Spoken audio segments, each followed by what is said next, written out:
ছেলেদের বন্ধুত্বগুলোতে আমি বরাবরই মুগ্ধ হই। ওদের বন্ধুত্বে না কোনো ভনিতা থাকে না, স্বার্থ থাকে না। গতকাল এক্সাম দিয়ে ফেরার পথে বাসে অনেকগুলো স্কুল ছাত্র ওঠে।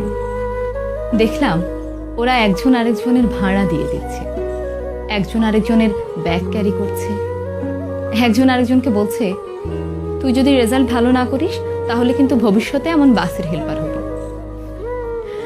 আরেকজন বলছে, আর তুই পানের দোকানদার হবি। ওদের এই খুনসুটিগুলো দেখতে আমার বেশ ভালো লাগছিল। আমি জানি না সামনের কিছু বছর পর ওরা কে কোথায় থাকবে, কার জীবনের মোড় কোন দিকে ঘুরে যাবে। তখন হয়তো এদের মধ্যে কারো কারো বন্ধুত্ব ভেঙে যাবে, আবার কারো বন্ধুত্ব অটুট থাকবে আজীবন।